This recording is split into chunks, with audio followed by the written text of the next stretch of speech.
Hello everyone, నా పేరు సాయిరామ్ సంపత్రావు. ఎలా ఉన్నారు అందరూ బాగున్నారా?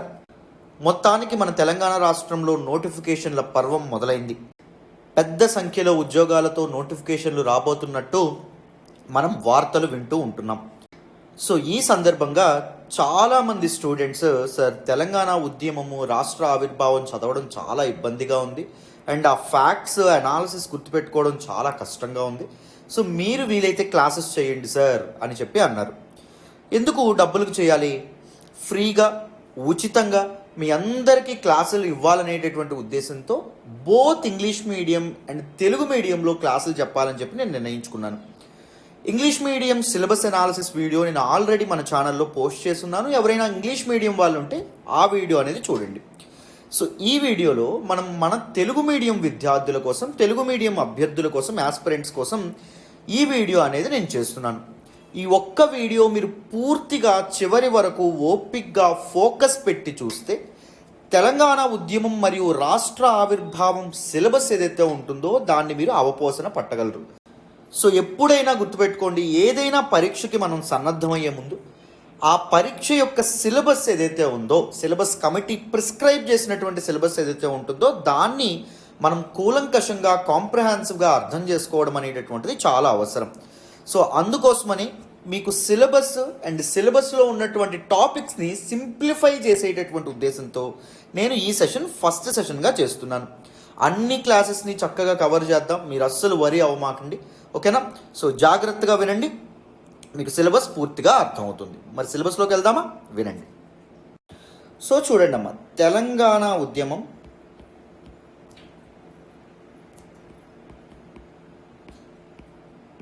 మరియు రాష్ట్ర ఆవిర్భావం.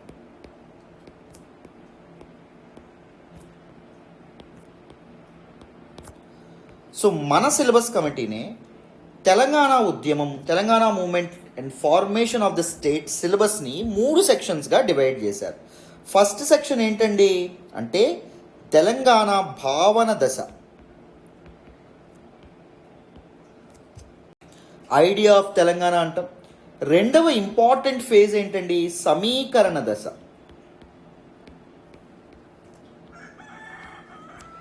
మూడవ ఇంపార్టెంట్ ఫేజ్ ఏంటండి? రాష్ట్ర ఆవిర్భావ దశ.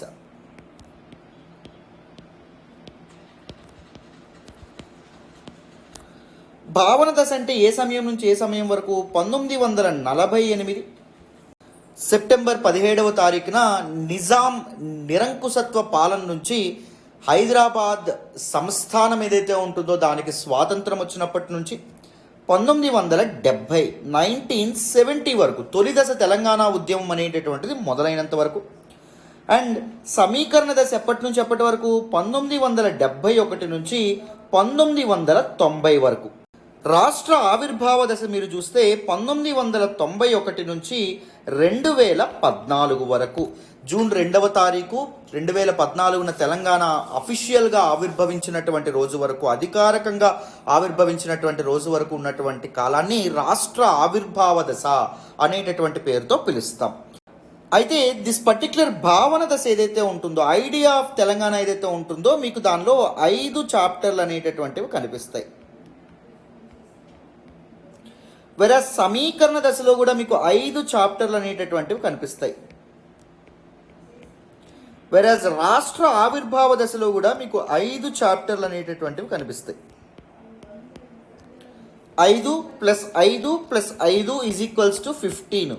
మొత్తం 15 చాప్టర్లు అనేటటువంటివి మీరు అవపోసన పడితే డీటెయిల్డ్గా చక్కగా మీరు చదువుకుంటే మీకు తెలంగాణ ఉద్యమం రాష్ట్ర ఆవిర్భావం సిలబస్ ఏదైతే ఉంటుందో అది పూర్తి స్థాయిలో కంప్లీట్ అవుతుంది. చాలా చాలా సింపుల్. మరి 5 చాప్టర్లు అని చెప్పి చెప్తున్నారు కదా సార్, ప్రతి చాప్టర్లో ఏ ఏ విషయాలు అనేటటువంటి ఉంటాయి. మనం ఏదైనా ఒక పెద్ద సమస్యని బ్రేక్ డౌన్ చేసుకుంటే తప్ప దాన్ని సాల్వ్ చేయడం కష్టం. సో పెద్ద సమస్యని చిన్న చిన్నగా బ్రేక్ డౌన్ చేసుకోవాలి, చిన్న చిన్నగా విడగొట్టుకోవాలి. అప్పుడు ఆ చిన్న చిన్న సమస్యల్ని మనం పూరించుకుంటూ వెళ్తే, చిన్న చిన్న ఖాళీలను మనం పూరించుకుంటూ వెళ్తే ఏం జరుగుతుంది? పెద్ద సమస్యని మనం సమర్థవంతంగా ఎదుర్కోగలం. సో నేను 5 చాప్టర్ని కూడా చిన్న చిన్న టాపిక్స్గా, చిన్న చిన్న అంశాలుగా విడదీస్తాను. సో చిన్న చిన్న అంశాలన్నీ మీరు కంప్లీట్ చేసుకుంటూ వెళ్తే ఈ 5 చాప్టర్లు కంప్లీట్ అయిపోతాయి.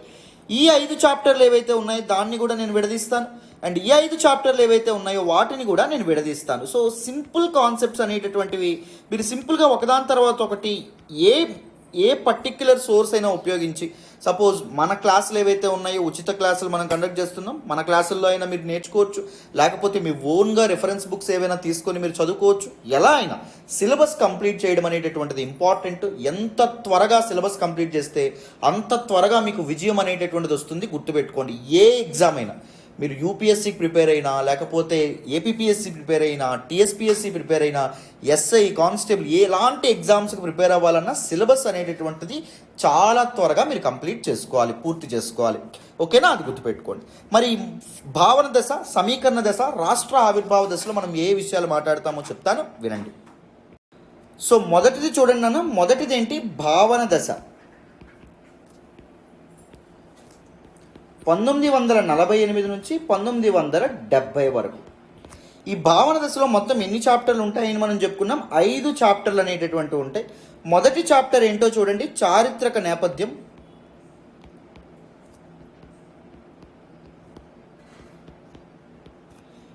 రెండవ చాప్టర్ ఏంటో చూడండి, హైదరాబాద్ రాష్ట్ర అవతరణ, లేదా రాష్ట్ర ఏర్పాటు అని చెప్పి మనం అనుకోవచ్చు. మూడవది చూడండి, ఆంధ్రప్రదేశ్ అవతరణ, ఆంధ్ర రాష్ట్రం, అప్పటి ఆంధ్ర రాష్ట్రం మరియు అప్పటి హైదరాబాద్ రాష్ట్రంలో ఉన్నటువంటి తెలుగు మాట్లాడేటటువంటి ప్రాంతం, అంటే ఈ ప్రజెంట్ తెలంగాణ ప్రాంతం కలిపి ఆంధ్రప్రదేశ్ అవతరణ ఏదైతే ఉంటుందో అది జరగడం అనేటటువంటిది జరిగింది. సో ఇది మనం మాట్లాడుకోవాలి. అండ్ నాలుగవ ఇంపార్టెంట్ ఆస్పెక్ట్ ఏంటి అంటే,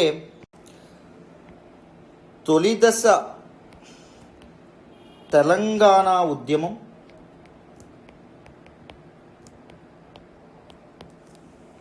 ఐదవ చాప్టర్ ఏంటి అంటే ఫార్మేషన్ ఆఫ్ ప్రజాసమితి, ప్రజాసమితి ఏర్పాటు,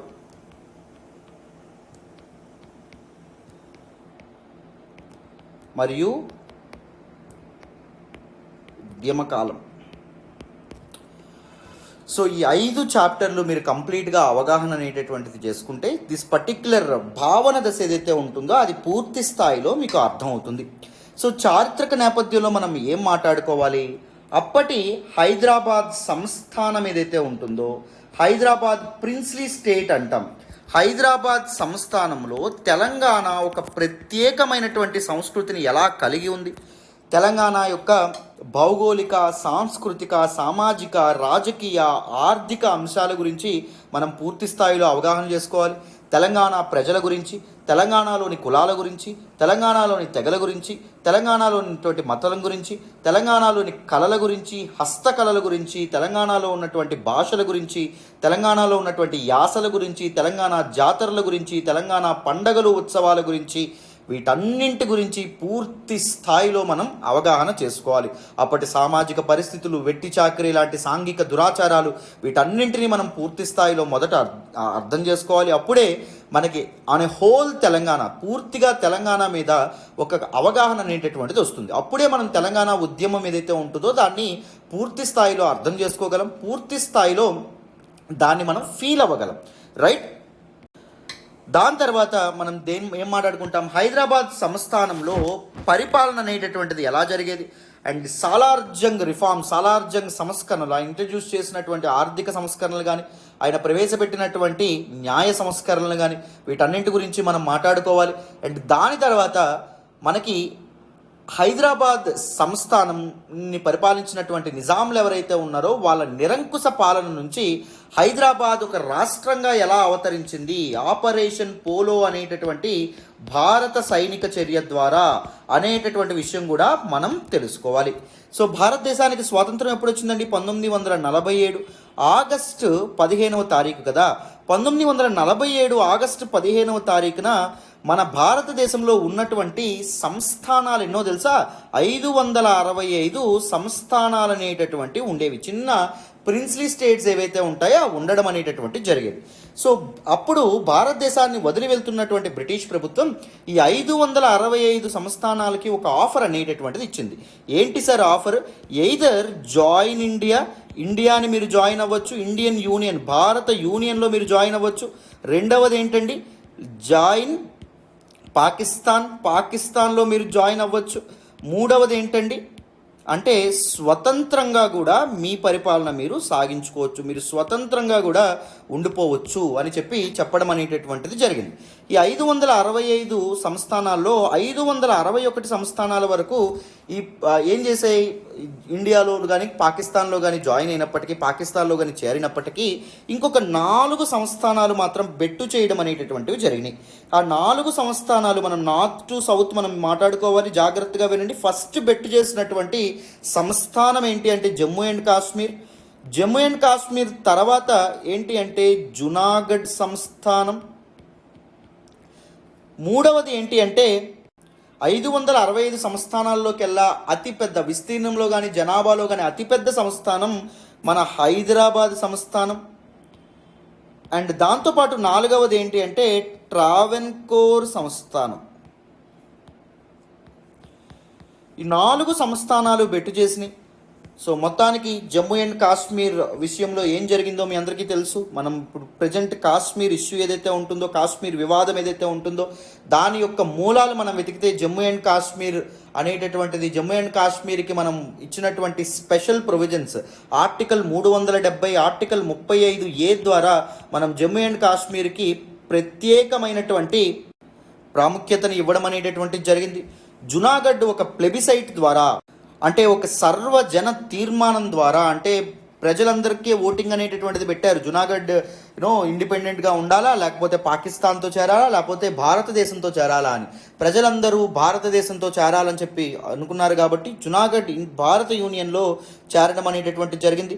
హైదరాబాద్ మాత్రం ససేమిరా మేము స్వతంత్రంగా ఉంటామంటే ఉంటామని చెప్పిందండి. 1947 ఆగస్టు 15వ తారీఖున భారతదేశానికి స్వాతంత్రం వస్తే హైదరాబాద్ సంస్థానానికి నిజాం నిరంకుశ పాలన నుంచి ఎప్పుడండి స్వతంత్రం రావడం అనేటటువంటి జరిగింది అంటే సరిగ్గా 13 నెలల 2 రోజుల తర్వాత 1948 సెప్టెంబర్ 17వ తారీఖున ఆపరేషన్ పోలో ద్వారా భారత యూనియన్ కండక్ట్ చేసినటువంటి ఆపరేషన్ పోలో అనేటటువంటి ఒక పోలీస్ చర్య లేదా మిలిటరీ చర్య లేదా సైనిక చర్య అని చెప్పి దాన్ని అంటాం. సో దాని ద్వారా ఏమైంది, హైదరాబాద్ రాష్ట్రం ఏదైతే ఉంటుందో అది స్వతంత్రాన్ని సంపాదించుకోవడం అనేటటువంటి జరిగింది. సో మనకి విపి మీనన్ అండ్ దాంతోపాటు మన సర్దార్ వల్లభాయ్ పటేల్ గారు ఎవరైతే ఉంటారో వాళ్ళు సంప్రదింపులు జరపడం ద్వారా ట్రావెన్కోర్ కూడా మనకి దీనిలో చేరడం అనేటటువంటిది జరిగిందమ్మా. దీనిలో మన భారత యూనియన్లో చేరడం అనేటటువంటిది జరిగింది. సో ఆపరేషన్ పోలో తర్వాత ఏం జరిగింది, ప్రజాస్వామ్య ప్రభుత్వం అనేటటువంటిది ఏర్పడిందా అంటే రాచరిక వ్యవస్థ అనేటటువంటిది ఎండైంది, నిజాం పాలన అనేటటువంటిది ఎండైంది. రాచరిక వ్యవస్థ అనేటటువంటిది ఎండైన తర్వాత వెంటనే ప్రజాస్వామ్యబద్ధమైనటువంటి పాలన వచ్చిందా అంటే రాలేదు. ఈ మిలిటరీ పాలన రావడం అనేటటువంటిది జరిగింది. మిలిటరీ పాలన అంటే ఎవరు పరిపాలించారు అంటే మిలిటరీ జనరల్ అయినటువంటి జేఎన్ చౌదరి పాలన ఏదైతే ఉంటుందో అది మనకి మొదలవ్వడం అనేటటువంటి జరిగింది. మిలిటరీ పాలనలో ఉన్నటువంటి ఆకృత్యాలు ఏవైతే ఉంటాయో వాటికి వ్యతిరేకంగా చాలామంది ప్రజలు మళ్ళీ పోరాటం చేయడం అనేటటువంటిది జరిగింది. సో తర్వాత ఎంకే వెల్లోడి పాలన అనేటటువంటిది రావడం అనేటటువంటిది జరిగింది. MK Vellodi is a civil servant అమ్మ, అర్థమైందా? ఈయన ఒక పౌర సేవకుడు. ఎంకే వెల్లోడి అప్పటి మద్రాస్ అండ్ దాంతోపాటు అప్పటి బాంబే అడ్మినిస్ట్రేషన్ ఏదైతే ఉంటుందో పాలక వర్గం వాళ్ళు ఎవరైతే ఉంటారో వాళ్ళ సహాయంతో ఈయన పరిపాలించడం అనేటటువంటిది జరిగింది. తర్వాత 1952లో మొత్తానికి అప్పటి హైదరాబాద్ రాష్ట్రం ఏదైతే ఉంటుందో దానిలో ఎన్నికలు జరగడం అనేటటువంటిది జరిగింది.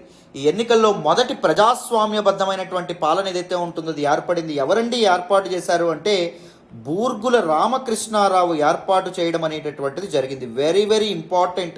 బూర్గుల ప్రభుత్వం ఏదైతే ఉంటుందో అది ఏర్పాటు అవ్వడం అనేటటువంటిది జరిగింది తెలంగాణ రాష్ట్రంలో.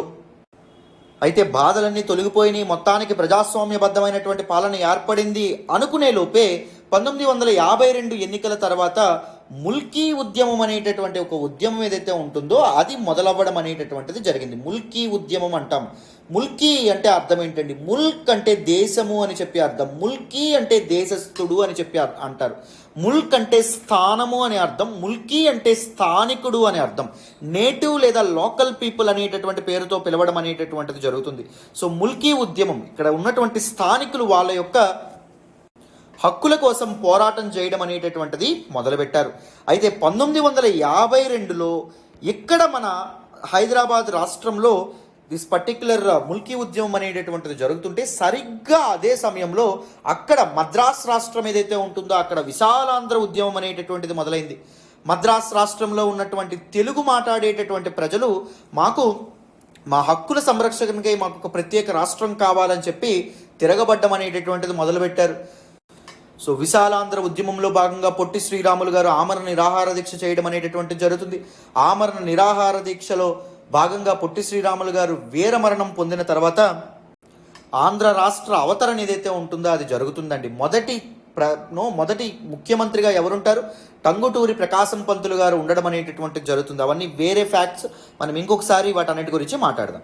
సో ముల్కీ ఉద్యమం జరుగుతున్నటువంటి సమయంలోనే ఏం జరిగింది? మనకి విశాలాంధ్ర ఉద్యమం ఏదైతే ఉంటుందో అది జరగడం అనేటటువంటిది జరిగింది. సో ప్రత్యేక ఆంధ్ర రాష్ట్రం అనేటటువంటిది ఏర్పడింది. అయితే 1956 ఏదైతే ఉంటుందో 1956 నవంబర్ 1వ తారీఖున పెద్ద మనుషుల ఒప్పందం అనేటటువంటిది జరిగిందమ్మా. ఎక్కడ?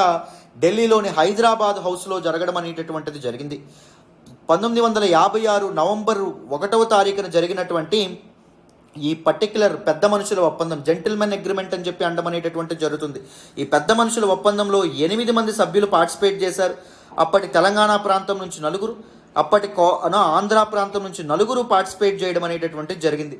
తెలంగాణ ప్రాంతానికి, తెలంగాణ ప్రజలకి కొన్ని ఇంపార్టెంట్ సేఫ్ గార్డ్స్ ఏవైతే ఉంటాయో వాటిని తెలంగాణ ప్రజానీకానికి ఇచ్చి మొత్తానికి ఏం చేశారు? అప్పటి హైదరాబాద్ రాష్ట్రం ఏదైతే ఉంటుందో హైదరాబాద్ రాష్ట్రంలో ఉన్నటువంటి తెలుగు మాట్లాడేటటువంటి ప్రాంతాలని, అంటే ఇప్పటి తెలంగాణ ప్రాంతాన్ని అండ్ దాంతోపాటు ఆంధ్ర రాష్ట్రాన్ని కలిపి ఆంధ్ర రాష్ట్ర అవతరణ అనేటటువంటిది జరిగింది 1956లో. సో తర్వాత ఏం జరగడం అనేటటువంటిది జరిగింది అంటే క్రమేపీ ప్రభుత్వంలో కానీ అధికారంలో కానీ ఆంధ్ర వాళ్ళ యొక్క జులుం అనేటటువంటిది ఎక్కువ అవ్వడం అనేటటువంటిది జరిగింది. పెద్ద మనుషుల ఒప్పందంలో భాగంగా ఏవైతే 12 అంశాలని నిర్ణయించారో తెలంగాణకి ఏ విధంగా స్వయం ప్రతిపత్తి ఇవ్వాలనుకుంటున్నారో ఏ విషయాల్లో ఆ విషయాలు అనేటటువంటి ఉల్లంఘించబడ్డం అనేటటువంటిది జరిగింది. పెద్ద మనుషుల ఒప్పందం ఉల్లంఘన అనేటటువంటిది జరిగింది. పెద్ద మనుషుల ఒప్పందం ఉల్లంఘనతో తెలంగాణ తొలి దశ ఉద్యమం అనేటటువంటిది 1969లో మొదలవ్వడం అనేటటువంటిది జరిగింది. సో 1969లో ప్రజాసమితి ఏర్పాటుతో ఉద్యమం అనేటటువంటి తీవ్రతరమయ్యేటటువంటి సమయంలో మేధావి వర్గం కానీ, విద్యార్థుల వర్గం కానీ, లేకపోతే ఉపాధ్యాయులు కానీ, లేకపోతే పౌర సేవకులు కానీ, లాయర్లు కానీ, వీళ్ళందరూ ఈవెన్ జర్నలిస్టులు కానీ, పాత్రికేయ వర్గాలు కానీ వీళ్ళందరూ ఏకమవుతున్నటువంటి సమయంలో అప్పటి కాసు బ్రహ్మానందరెడ్డి ప్రభుత్వం ఏదైతే ఉంటుందో అది ఈ తెలంగాణ ఉద్యమం ఏదైతే ఉందో తొలిదశ తెలంగాణ ఉద్యమాన్ని తీవ్రంగా అణిచివేయడం అనేటటువంటిది జరిగిందమ్మ. సో అణిచివేతతో ఈ భావన దశ ఏదైతే ఉంటుందో భావన దశ మొత్తానికి ఎండవడం అనేటటువంటి జరుగుతుంది. నేను వీటన్నిటిని టూకీగా ఎక్స్ప్లెయిన్ చేస్తున్నామా దేని తర్వాత ఏదొస్తుంది అని చెప్పి. మనం ప్రతి ఒక్క టాపిక్ని డీటెయిల్డ్గా ఇన్డెప్త్ చక్కగా మనం ఫ్రీ క్లాసెస్లో హ్యాపీగా మనం నేర్చుకుంటాం. మీరు అస్సలు కంగారు పడాల్సినటువంటి అవసరం అయితే ఏమీ లేదు. ఓకేనా? రైట్, ఇది భావన దశ. మరి తర్వాత తెలంగాణ ఉద్యమంలో 2వ దశ అనేటటువంటిది మొదలైంది. దాన్నే మొబిలైజేషన్ ఫేజ్ అని చెప్పి అంటాం, సమీకరణ దశ అంటాం. చూడండి, సో 2వ ఇంపార్టెంట్ ఫేజ్ చూడండి, 2వ అతి ముఖ్యమైనటువంటి దశ సమీకరణ దశ. ఇంగ్లీష్లో మొబిలైజేషన్ ఫేజ్ అనేటటువంటి పేరుతో కూడా మనం పిలవడం అనేటటువంటిది జరుగుతుంది. సమీకరణ దశ ఎప్పటి నుంచి ఎప్పటి వరకు? 1971 నుంచి 1990 వరకు అమ్మ. దీనిలో మొత్తం మనకి ఎన్ని చాప్టర్లు అనేటటువంటివి ఉంటాయి? 5 అధ్యాయాలు అనేటటువంటివి మనకు ఉంటాయి. 5 చాప్టర్లు అనేటటువంటివి మనం చదువుతాం. మొదటి చాప్టర్ ఏంటో చూడండి నాన్న. మొదటి చాప్టరు కోర్టు జడ్జిమెంట్స్. దేనిపైన? ముల్కీ నిబంధనల పైన. ముల్కీ నిబంధనల విషయమై కోర్టు కోర్టులు ఎలాంటి జడ్జిమెంట్స్ అనేటటువంటివి ఇచ్చినాయి, జై ఆంధ్ర ఉద్యమం ఏదైతే ఉంటుందో అది ఎలా మొదలైంది, జై ఆంధ్ర ఉద్యమం యొక్క పర్యవసానాలు అనేటటువంటివి ఏంటి, అండ్ దాంతోపాటు 6 పాయింట్ ఫార్ములా అంటాం. హైదరాబాద్లో అండ్ తెలంగాణలో ఉన్నటువంటి లోకల్ పీపుల్ ఎవరైతే ఉన్నారో వాళ్ళ సంరక్షణ కొరకు 6 అంశాల పథకం ఏదైతే ఉంటుందో, 6 పాయింట్ పథకం ఏదైతే ఉంటుందో అది కూడా తీసుకురావడం అనేటటువంటిది జరిగింది. దాని ప్రొవిజన్స్ ఏంటి, అండ్ తర్వాత రాష్ట్రపతి ఉత్తర్వుల గురించి కానీ, జీవో 610 గురించి కానీ వాటి యొక్క ప్రొవిజన్స్ ఏంటి, వాటిని ఎలా వైలేట్ చేయడం అనేటటువంటిది జరిగింది. తెలంగాణ ఉద్యోగుల యొక్క హక్కులు ఏవైతే ఉంటాయో వాటిని ఆంధ్ర నాయకులు కానీ, ఆంధ్ర అధికార వర్గం కానీ, పాలక వర్గం కానీ ఎలా ఉల్లంఘించడం అనేటటువంటిది జరిగింది అనేటటువంటి విషయాన్ని మనం మాట్లాడతాం. రెండవది ఏంటో చూడండి, నక్సలైట్ ఉద్యమం. తెలంగాణలో నక్సలైట్ ఉద్యమం ఏదైతే ఉంటుందో, ఈ అతివాదం ఏదైతే ఉంటుందో అది ఎందుకు మొదలైంది, నక్సలైట్ ఉద్యమానికి గల కారణాలేంటి, అండ్ దాంతోపాటు నక్సలైట్ ఉద్యమం యొక్క పర్యవసానాలు ఏంటి. సో ఈ విషయాలు ఏవైతే ఉన్నాయో మనం వీటిని డీటెయిల్డ్గా చక్కగా మనం మాట్లాడతాం. సో జమీందారులకి భూస్వాములకి వ్యతిరేకంగా డిఫరెంట్ రివోల్ట్స్ అనేటటువంటివి, ఉద్యమాలు అనేటటువంటివి, నిరసనలు అనేటటువంటివి ఎలా మొదలవ్వడం అనేటటువంటిది జరిగింది, అండ్ ఆదివాసీల యొక్క హక్కులు ఏవైతే ఉంటాయో హక్కులు ఎలా ఉల్లంఘించబడ్డాయి. సో కొమరం భీం ఇచ్చినటువంటి నినాదం జల్ జంగిల్ జమీన్ అనేటటువంటి నినాదంతో ఆదివాసీలు ఎవరైతే ఉన్నారో వాళ్ళు ఎలా తుపాకులు పట్టుకున్నారు, ఎలా కత్తులు పట్టుకున్నారు, ఎలా తిరగబడ్డారు అనేటటువంటి విషయాలు ఏవైతే ఉంటాయో వాటిని ఈ చాప్టర్లో మనం నేర్చుకుంటాం. 3వ చాప్టర్ చూడండి, ప్రాంతీయ పార్టీల ఆవిర్భావం. తెలంగాణలో ప్రాంతీయ పార్టీలు ఏవైతే ఉన్నాయో అవి ఎలా ఆవిర్భవించడం అనేటటువంటిది జరిగింది అనేటటువంటి విషయాలు ఏ కాలంలో 1980లో ఎలా మొదలైనవి అనేటటువంటి విషయాన్ని మనం మాట్లాడతాం. ప్రాంతీయ పార్టీల ఆవిర్భావంతో తెలంగాణ యొక్క సామాజిక, ఆర్థిక, సాంస్కృతిక విషయాలు ఏవైతే ఉంటాయో వాటిలో మార్పులు అనేటటువంటివి ఎలా రావడం అనేటటువంటిది జరిగింది. తెలుగు జాతి అనేటటువంటి భావన మొదలై తెలంగాణ అస్తిత్వం ఏదైతే ఉంటుందో అది ఎలా దాడికి గురవ్వడం అనేటటువంటిది జరిగింది. తెలంగాణ యొక్క ప్రత్యేకమైనటువంటి సంస్కృతి ఏదైతే ఉంటుందో అది ఎలా దాడికి గురైంది, ఎలా తెలంగాణ సంస్కృతి నీరుగార్చబడింది. అండ్ దాంతోపాటు హైదరాబాద్ అండ్ తెలంగాణ పరిసర ప్రాంతాల్లో రియల్ ఎస్టేట్ కానీ, లేకపోతే ఫైనాన్స్ కంపెనీలు కానీ, లేకపోతే సినిమా అండ్ మీడియా ఇండస్ట్రీ ఏదైతే ఉంటుందో అది ఎలా మొదలవ్వడం అనేటటువంటిది జరిగింది. కార్పొరేట్ ఎడ్యుకేషన్ అనేటటువంటిది ఎలా రావడం అనేది జరిగింది, కార్పొరేట్ విద్యా సంస్థలు ఎలా వచ్చినాయి, అండ్ దాంతోపాటు కార్పొరేట్ ఆసుపత్రులు ఏవైతే ఉన్నాయో, వైద్యాలయాలు ఏవైతే ఉంటాయో ఎలా రావడం అనేటటువంటిది జరిగింది. వీటన్నింటిలోనూ ఆంధ్ర వాళ్ళ యొక్క డామినెన్స్ అనేటటువంటిది, వాళ్ళ యొక్క ఆధిపత్య ధోరణి అనేటటువంటిది తెలంగాణ మీద ఎలాంటి ప్రభావం చూపించడం అనేటటువంటిది జరిగింది. ఆత్మగౌరవం కోసం, సెల్ఫ్ రెస్పెక్ట్ కోసం వాళ్ళ భాషని అండ్ దాంతోపాటు మన సంస్కృతిని, మన యొక్క యాసలని, మన యొక్క పండగలని, మన యొక్క జాతరల్ని, మన యొక్క హస్తకళల్ని, మన యొక్క మహోన్నతమైనటువంటి సంస్కృతి సంపదని, హెరిటేజ్ ఏదైతే ఉంటుందో దాన్ని కాపాడుకోవడానికి ప్రజలు ఎలా సమీకరించబడ్డారు, మేధావి వర్గం కానీ, విద్యార్థుల వర్గం కానీ, లేకపోతే పాత్రికేయ వర్గం కానీ, లేకపోతే లాయర్లు కానీ, పౌర సేవకులు, సివిల్ సర్వెంట్స్ కానీ వీళ్ళందరూ ఒక తాటి మీదకి ఎలా రావడం అనేటటువంటి జరిగింది అనేటటువంటి విషయాలు మనం ఈ చాప్టర్లో మనం మాట్లాడతాం. అండ్ దాంతోపాటు 4వ చాప్టర్ ఏంటి అంటే ఎల్పిజి సంస్కరణలు ఏవైతే ఉన్నాయో, ఎల్పిజి సంస్కరణల యొక్క లిబరలైజేషన్, ప్రైవేటైజేషన్, గ్లోబలైజేషన్ సంస్కరణలు ఏవైతే ఉన్నాయో అవి తెలంగాణ ఆర్థిక వ్యవస్థ మీద ఎలాంటి ప్రభావం చూపించడం అనేటటువంటిది జరిగింది అనేటటువంటి విషయాల్ని మనం మాట్లాడతాం. అండ్ దాంతోపాటు రాజకీయ వర్గాల్లో ఎలాంటి ఇన్ఈక్వాలిటీస్ అనేవి ఉన్నాయి. ఎక్కువగా ఉమ్మడి ఆంధ్రప్రదేశ్ పాలక వర్గం ఏదైతే ఉంటుందో దాన్ని మీరు గమనిస్తే, మంత్రివర్గం మండలి మీరు గమనిస్తే ఎక్కువ పై చేయి ఎవరికి ఉండేదంటే ఆంధ్ర పాలకులకు మాత్రమే ఉండేది. మరి మన తెలంగాణ నాయకులకి ఎలాంటి అన్యాయం జరగడం అనేటటువంటిది జరిగింది, విద్యలో ఎలాంటి అన్యాయం జరిగింది, ఉద్యోగాల్లో ఎలాంటి అన్యాయం అనేటటువంటిది జరిగింది, తెలంగాణ రైతులకి ఎలాంటి అన్యాయం అనేటటువంటిది జరిగింది, తెలంగాణ హస్తకళ నిపుణులు ఎవరైతే ఉన్నారో వాళ్ళకి ఎలాంటి అన్యాయం అనేటటువంటిది జరిగింది, తెలంగాణ సమాజానికి, తెలంగాణ ఆర్థిక వ్యవస్థకి ఎలాంటి అన్యాయం అనేటటువంటిది జరిగిందనే విషయాలు మనం ఈ చాప్టర్లో మనం పూర్తి స్థాయిలో మనం మాట్లాడుకుంటాం. 5వ చాప్టర్లో తెలంగాణ అస్తిత్వం కోసం అన్వేషణ ఎలా మొదలైంది, తెలంగాణ అస్తిత్వము మరియు అన్వేషణ అని చెప్పి అంటాం. తెలంగాణ అస్తిత్వం కోసం, తెలంగాణ ఎగ్జిస్టెన్స్ కోసం, తెలంగాణ యొక్క జాగృతి కోసం, తెలంగాణ ప్రజల యొక్క చైతన్యం కోసం వివిధ వర్గాల వాళ్ళు ఎలా ఒక తాటి మీదకి రావడం అనేటటువంటిది జరిగింది. సో పాపులర్ మూమెంట్స్ ఏవైతే ఉన్నాయో ఇవన్నీ వివక్షకి వ్యతిరేకంగా వివిధ వర్గాల వాళ్ళు ఎలా తిరగబడ్డారు, డిఫరెంట్ పర్సనాలిటీస్, ముఖ్యమైనటువంటి నాయకులు ఎవరు, ఈ ఉద్యమాలను నడిపించే వాళ్ళు, వివిధ రకాలైనటువంటి కమిటీలు, ఎలాంటి కమిటీలు ఏర్పడడం అనేది జరిగింది, వివిధ రకాలైనటువంటి రాజకీయ పార్టీలు ఎలా ఏర్పడడం అనేటటువంటి జరిగింది అనేటటువంటి విషయాల్ని మనం సమీకరణ దశలో పూర్తిగా మాట్లాడుకుంటాం. మరి నెక్స్ట్ మూడవ దశ ఏంటి అంటే రాష్ట్ర ఆవిర్భావ దశ. మరి దానిలో ఉన్నటువంటి 5 చాప్టర్లు ఏ విషయాలు మాట్లాడతామో చెప్తాను, వినండి. సో మూడవ ఫేజ్ చూడండి అమ్మా, రాష్ట్ర ఆవిర్భావ దశ.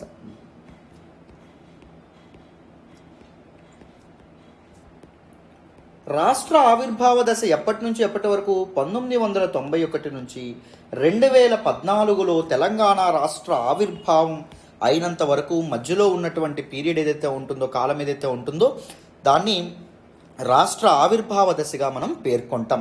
సో దీనిలో మనం మొత్తానికి 5 చాప్టర్లు అనేటటువంటివి ఉంటాయి. సో మొదటి చాప్టర్ ఏంటి అంటే ప్రజా చైతన్యం. వివక్షకు వ్యతిరేకంగా వివిధ సివిల్ సొసైటీస్, పౌర సమాజాలు అనేటటువంటివి ఎలా ఏర్పడడం అనేటటువంటిది జరిగింది. ప్రత్యేక తెలంగాణ అస్తిత్వం కోసం, తెలంగాణ సంస్కృతి కోసం, తెలంగాణ సాహిత్యం ఏదైతే ఉంటుందో అది ఎలా ఒక కొత్త ఒరవడిని సృష్టించడం అనేటటువంటి జరిగింది. ప్రజల్ని జాగృతి పరచడంలో, ప్రజల్ని చైతన్యపరచడంలో, ప్రజల్లో అవేర్నెస్ అనేటటువంటిది తీసుకురావడంలో, అండ్ ఇనిషియల్ ఆర్గనైజేషన్స్ ఎలాంటివి తెలంగాణలో ఏర్పడడం అనేటటువంటిది జరిగింది. తెలంగాణ ఐక్య వేదిక కానీ, భువనగిరి సభ కానీ, తెలంగాణ జనసభ కానీ, తెలంగాణ మహాసభ కానీ, దాంతోపాటు తెలంగాణ కాంగ్రెస్ అండ్ బీజేపీ వాళ్ళ యొక్క ఎఫర్ట్స్ ఏవైతే ఉంటాయో, ఆ పార్టీల యొక్క కృషి ఏదైతే ఉంటుందో వాటిని మనం ఈ పర్టిక్యులర్ చాప్టర్లో మనం మాట్లాడుకుంటాం. రెండవ చాప్టర్ ఏంటి అంటే టిఆర్ఎస్ ఏర్పాటు. తెలంగాణ రాష్ట్ర సమితి ఏదైతే ఉంటుందో అది 2001లో ఏర్పడిన తర్వాత తెలంగాణ ఉద్యమం ఏదైతే ఉంటుందో అది కొత్త పుంతలు తొక్కడం అనేటటువంటిది జరుగుతుంది. ఒక ఇంటెన్సిఫైడ్గా, ఒక తీవ్రమైనటువంటి స్థాయికి వెళ్ళడం అనేటటువంటిది జరుగుతుంది. సో పొలిటికల్ పార్టీస్ అయినటువంటి, రాజకీయ పార్టీలు అయినటువంటి టీఆర్ఎస్ కానీ, లేకపోతే కాంగ్రెస్ కానీ, లేకపోతే బీజేపీ కానీ, ఇవన్నీ ఎలాంటి కృషి చేయడం అనేటటువంటిది జరిగింది. అండ్ సెపరేట్ స్టేట్హుడ్, ప్రత్యేక రాష్ట్ర అవతరణ కోసం చంద్రశేఖర్ రావు, కేసీఆర్ గారు చేసినటువంటి ఆమరణ నిరాహార దీక్ష కావచ్చు, వీటన్నింటి గురించి మనం దిస్ పర్టిక్యులర్ చాప్టర్లో మనం మాట్లాడతాం. మూడవ చాప్టర్ ఏంటమ్మా? సో థర్డ్ చాప్టర్ ఏంటో చూడండి, రాజకీయ పార్టీల పాత్ర.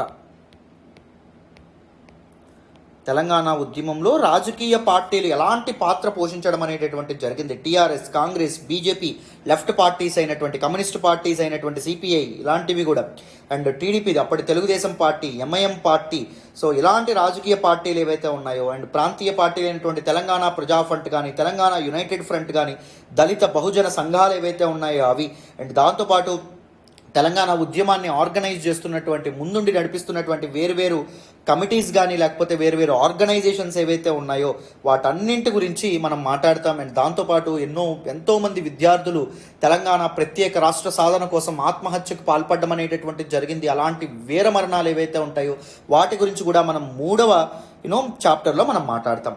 నాలుగవ చాప్టర్లో మనం ఏం మాట్లాడతామంటే తెలంగాణ సాంస్కృతిక పునరుజ్జీవనం.